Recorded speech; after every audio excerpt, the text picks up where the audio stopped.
My journey after being cast out by my family. At 28 years old, I can't help but look back at my tumultuous childhood and the pain it brought, all of which stemmed from growing up with a twin brother and parents who blatantly favored him. From an early age, it was evident that my brother was the golden child in their eyes, destined for greatness, while I was treated as the black sheep. This label wasn't because of any shortcomings but simply because my interests leaned toward sports and building friendships instead of academics. The constant comparisons were relentless and bruised my self-esteem, making me feel like I could never be enough.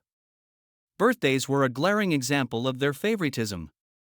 While my brother had elaborate celebrations with his friends, I was treated like an afterthought. His birthday parties were the stuff of dreams, with lavish decorations and activities, whereas mine were marked by indifference. Sleepovers? He could host as many as he wanted, but I wasn't even allowed to bring a friend home. It was a lonely and demoralizing childhood. The only bright spot in my life was my grandmother. She saw me for who I truly was and made an effort to show that I mattered. She would visit with my favorite chocolates or slip me a few dollars, telling me to treat myself. These small gestures meant the world to me and were the only source of love and validation I felt in that house. As we grew older, the favoritism shifted into something even more sinister: emotional abuse. My parents openly mocked my grades, belittled my hobbies, and constantly reminded me that I didn't measure up to my brother. Even though I excelled in sports, they banned me from participating in extracurricular activities, claiming I needed to focus on academics like my brother. It felt like no matter what I did, I was destined to fall short in their eyes. Then, during my sophomore year of high school, everything escalated. I got grounded for something as trivial as having Snapchat on my phone. Like any teenager, I had downloaded the app to keep up with my friends, but my parents saw it as a betrayal of their trust. They went ballistic, yelling, throwing my things around, and even taking the door off its hinges. They declared that I didn't deserve privacy as long as I lived under their roof. I felt like a prisoner in my own home. Amid this chaos, my twin brother saw an opportunity to make things even worse for me. Instead of supporting me, he exploited the situation for his own gain. He began spreading lies about me, blaming me for things I hadn't done. If he broke something or got into trouble, he would shift the blame onto me without hesitation, and my parents always believed him. They were already predisposed to think the worst of me, so his lies only fueled their anger and distrust. At school, he took his manipulation to a whole new level. He spread false rumors, painting me as a spoiled brat and even accusing me of physically abusing him at home. He went as far as fabricating evidence, punching himself or creating bruises to show off as proof of my supposed violence. The lies gained traction, and before I knew it, whispers followed me through the hallways. Friends distanced themselves, and invitations to hang out stopped coming. One day, I mustered the courage to confront my ex-best friend about the sudden change in her behavior. She hesitated before finally revealing the rumors my brother had been spreading. The betrayal hit me like a truck. My own twin, someone I shared a womb with, was the source of these lies. I felt the ground beneath me shift as disbelief turned to heartbreak. When I confronted my brother, he didn't deny it. Instead, he smirked and told me I deserved to be alone. I wanted to tell my parents, to make them see the truth, but I was terrified they would side with him, as they always did. The isolation stung deeply, and I found myself withdrawing from everyone, unable to trust anyone. The rumors escalated to a point where even my teachers began to view me differently. It was as though I was living in an alternate reality, where my true self was eclipsed by the malicious lies spun by my brother. The whispers and judgment only grew louder, and eventually, the situation spiraled completely out of control. The principal got wind of the rumors and called for a meeting with me, my brother, and our parents. I sat in the principal's office, heart pounding, hoping that my brother would finally tell the truth. But to my horror, he doubled down on his lies. With feigned vulnerability, he painted me as an angry, violent sibling who couldn't handle not being the favorite. He claimed that I took out my frustrations on him, spinning a detailed narrative that my parents ate up without question. My mother broke down in tears, clutching my brother like he was a victim of some horrific abuse. My father consoled him, calling him brave for speaking up. Meanwhile, I was left stunned, barely able to breathe as my brother's lies sealed my fate. I pleaded with the principal, desperately trying to defend myself, but it was no use. The principal declared that my actions were unacceptable and announced my suspension for 10 days. As we left the office, my parents dragged me out in shame. My pleas for understanding fell on deaf ears. Once we got home, the nightmare reached its peak. My father started packing my belongings without explanation. When I asked him what he was doing, he coldly stated that I couldn't live under the same roof as my brother anymore. I broke down, clinging to his legs and begging him to reconsider, but he shoved me aside and threw my suitcase into the foyer. I turned to my brother, hoping for a sliver of remorse or humanity. Instead, he watched with a cold detachment, unmoved by my tears. It was in that moment I realized just how far gone he was and how little my parents cared about me. My father declared that if my grandmother wanted to take me in, she could. Otherwise, I would be on the streets. Hours later, my grandmother arrived.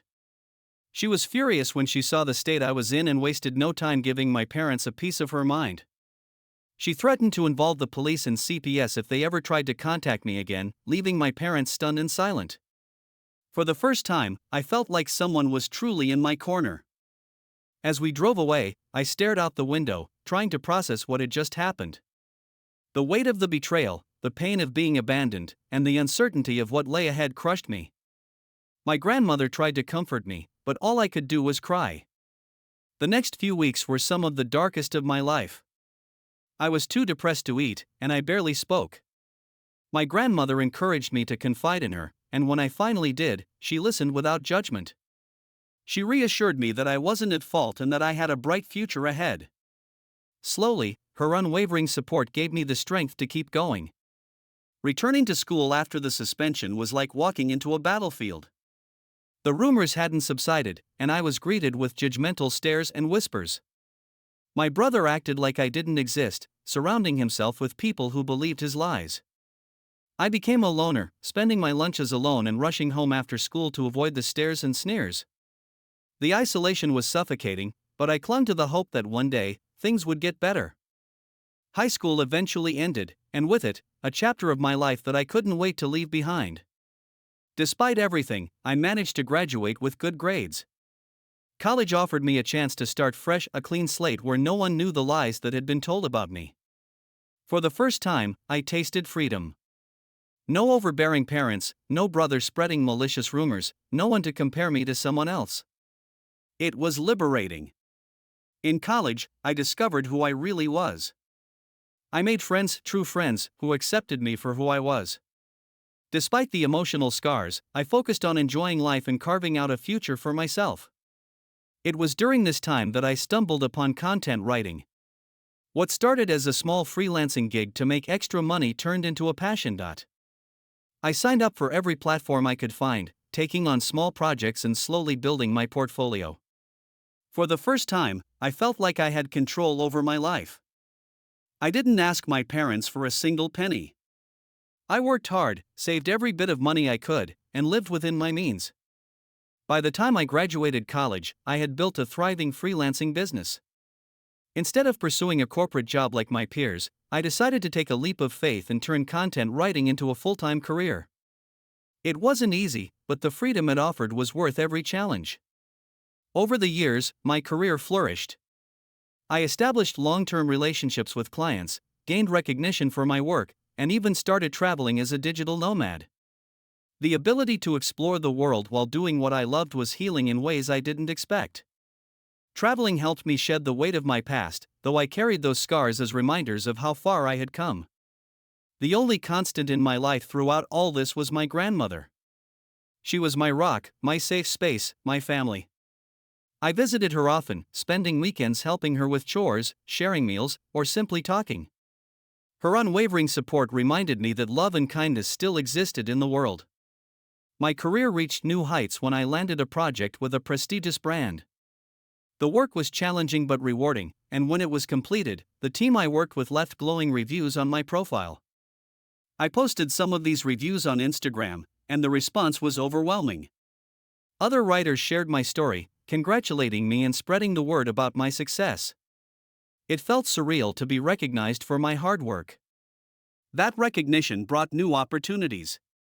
My former college invited me to speak at a seminar, sharing my journey and inspiring students to pursue unconventional careers. Despite my nerves, I accepted the invitation. Standing in front of eager young faces and sharing my story was one of the most fulfilling moments of my life. Clips of my speech started circulating on social media, and before I knew it, I was invited to speak on a local TV show about the benefits of content writing. It was during this time that my relatives began to take notice of my success. They had always been distant, never truly knowing the struggles I had faced or the person I had become. But now, they started reaching out, congratulating me and acknowledging my achievements. It felt strange but also validating. And then, the unexpected happened. My parents reached out. After years of silence, they called me multiple times in one day. At first, I was hesitant to respond, but curiosity got the better of me. When I called back, my mother's voice was filled with an unfamiliar warmth. She congratulated me, and my father chimed in, asking about my life and career. For a brief moment, I let myself believe that they might have changed. But then, the conversation took a turn. They began to talk about their financial struggles, how they were retired and needed money for house renovations. My father suggested that since I was doing so well, I could help them out. My initial shock quickly turned to anger. How dare they demand money from me after abandoning me all those years ago? I told them, firmly, that I wouldn't give them a single penny.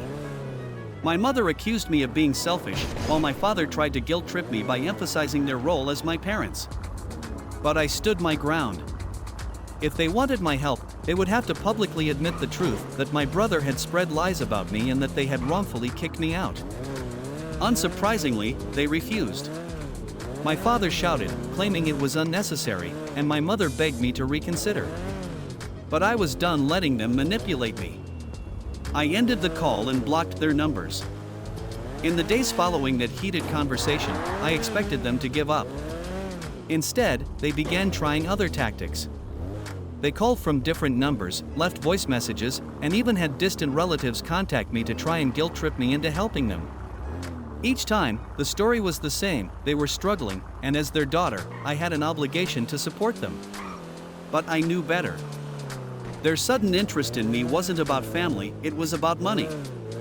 A few days later, I received a text message from my brother.